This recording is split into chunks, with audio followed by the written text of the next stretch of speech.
Hello guys and welcome back to my channel. Today in this video I'm going to review the Eachine VR D2. This is the Pro version. First of all, I would like to thank Banggood for sending me this product for a review. Unfortunately, I don't have the older generation right now in hand, but I'm gonna borrow the older generation from a friend of mine, and in the end of the video you will be able to find a DVR comparison of the newer version with the older version. So let's open the box and see what we're getting inside. Inside the package, we're getting this charger. It's a pretty useful charger. You can also use it for your Fetchhog battery if you have one. All you have to do is just plug the included 2200 mAh battery inside this plug it to your outlet, and then this LED indicator will be turned on. It will be red, and once the charging process is finished, it will be turned green. We're getting also this 2200 mAh battery. This is the same one that used to come with the older generation. We get two stickers for the nose piece. Two pads. You can see these are not the same width, so you can find which one is better for you, and you can just have to stick it in the front of the goggles. We're getting also one patch antenna and one right-hand circular polarized antenna. These are the same ones that used to come with the older generation. We've got the instruction manual and of course the goggles themselves.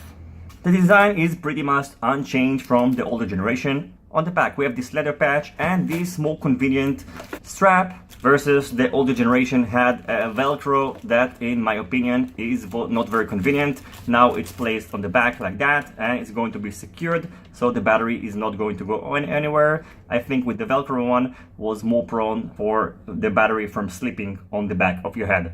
Like the older generation, the lens can be moved, which means you can adjust the distance between your eyes to the screen and you can find the point that is more convenient for you. The front has been changed. These goggles feature auto scan, so the plus and minus buttons are now gone, and we also have a dedicated button for the DVR menu. So let's turn on these goggles and see how the menus look like. Turning the goggles on is done by simply connecting the battery. Then you can see the screen is on. On the bottom left you can see the voltage of the battery and also the frequency currently on and the reception of the A and B modules. Entering the menu is done by, of course, pressing the menu. Then you can navigate between the functions by pressing the minus or the plus button. If you press once more the menu, you can change the settings. In the first menu you can see the color, you can change the backlight, brightness, contrast and saturation. If you want to change your value, just press menu again and then you can press plus or minus in order to change the value. If you want to go back to the screen, press the menu again. Then you can switch between the values, and if you press the quit button, it will go back to the previous menu and then you can switch between the functions. So the second screen is functions. You can reset the goggles, you can change the display ratio, overscan, on and off, sharpness, RSSI. Right now it's on diversity. You can change it between receiver A and receiver B, and you can also calibrate the RSSI. I'm going to calibrate the RSSI after I'll finish going through the menus. We have band scanner, OSD, you can change the language, the position of the screen, OSD timeout, transparency, and the last one, you can change the camera settings. So you can change the camera between PAL or NTSC, and you can also switch between channels between page A, B, C, D, and E. Calibrating the RSSI is done by simply connecting a 25 milliwatt transmitter and put it about half a meter next to your goggles. This is a bit closer, but do it between 1 meter to half a meter. Then go to the RSSI calibration, hit calibrate RSSI, and you should do it without antennas on. And now it's going to scan and calibrate the RSSI. And now we're done and the RSSI calibration has been finished. You can see that right now the image is flickering. In order to solve it, we'll have to go to the menu and choose here NTSC for the camera.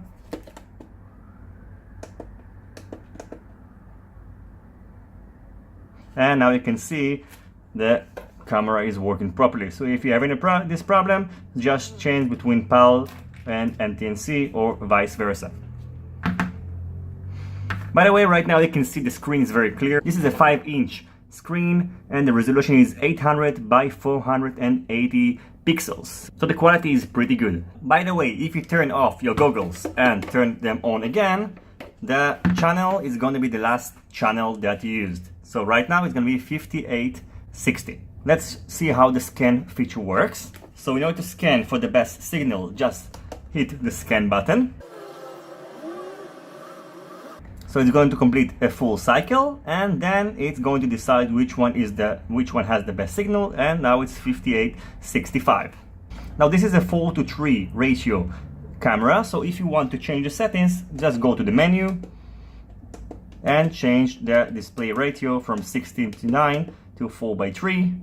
And now the picture is displayed as it should. If you're using a 16:9 camera, you should of course leave it on 16:9. On the top part of the goggles you can find the SD card. As far as I know, it supports up to 64 GB card. I'm going to use my 32 GB card.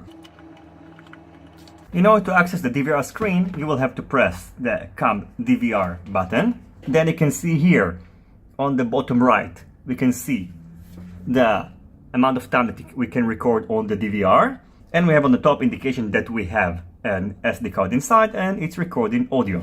In order to access the DVR menu, you will have to press the DVR menu over here. You have to long press it.